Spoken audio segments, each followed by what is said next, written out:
Alright guys, so in recent memory, Jordan 1 lows have been making an absolute comeback, as most of you already know, and that is for a good reason. They look similar to the Jordan 1 highs. They've been endorsed by people like Travis Scott, and overall for many years they just simply were getting zero recognition whatsoever. So it does make sense that, kind of like the Nike Dunk, they are starting to come back into the limelight. And I would say we are sort of on the tail end of the Jordan 1 low hype, as it's already been going on for a few years, and none of them have been able to achieve any high resale numbers recently. But if any of them will, it's these right here. These are the Jordan 1 low bread toes, and these were pretty highly anticipated leading up to the release. I do think that they're sold out, but they are not going for much money. So if you want a cheap low, I'm going to show you guys what you can get for your money. So let's jump into the box real quick, even though there isn't much special about it. You got Nike on the front, and this is the official size tag that does come straight from the Nike app, which these did drop on. So not the sneakers app, but rather the Nike app, where a lot of less hype shoes drop, including Jordan 1 lows. Inside the box we got a pair of black laces and a pair of red laces, which does come inside the shoe itself. But my trainer opted for a pair of the Union inspired laces, which do look pretty cool and are unique. So I left them in for the video's sake, because I think that it will be a good thing for you guys to see these with different laces. So on the lateral side, you got that OG cut of the Jordan 1 low this time. Nike likes to switch between the OG cut and kind of like the new style lows. They had a bread low that was also kind of like this, but it had that new style. And overall, I think this style is definitely better and more true to the roots of the Jordan 1 and Jordan low and all the stuff like that. But this is like the same one that the UNC lows came in, same silhouette. So we got the bigger and longer Nike swoosh. You got the longer look to the shoe itself, and overall it does look a little bit different than a Jordan 1 high. It looks flat and long. That's how I would describe it. The toe box, you can already see some creasing kind of, which is actually a pretty good sign that the quality on the shoe is pretty solid.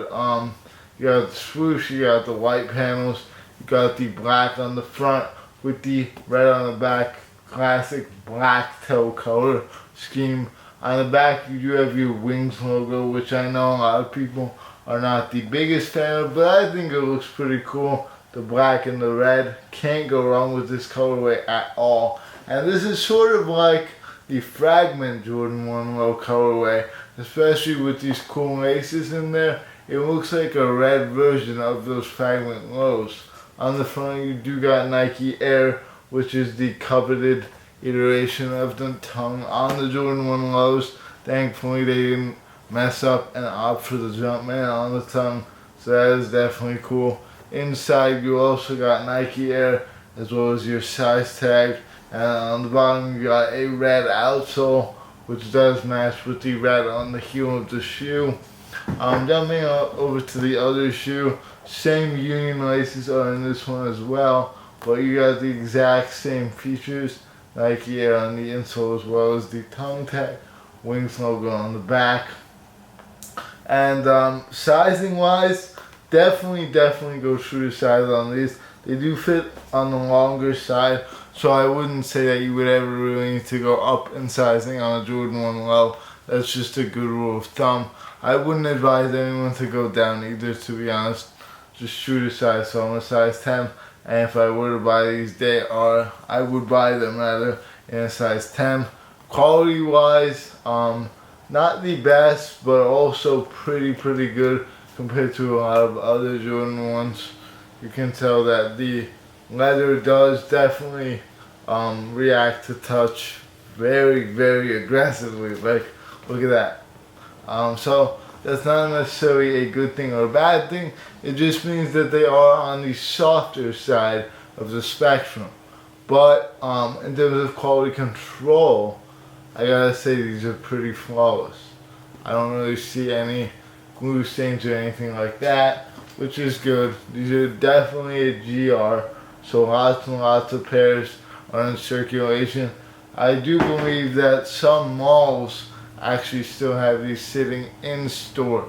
So if you really want them, I'd advise checking your local mall before you shell out the extra $50 to $100 that these will cost you just because of fees on the aftermarket. 100 is probably a bit of a stretch, but it could be like upwards of 170 if you end up cashing out on StockX or Go. But I do think that these have a lot of potential to rise in the future, because as Jay the sneaker guy said, the other bread and lows that are not even leather, they're suede, but they have way more resale value.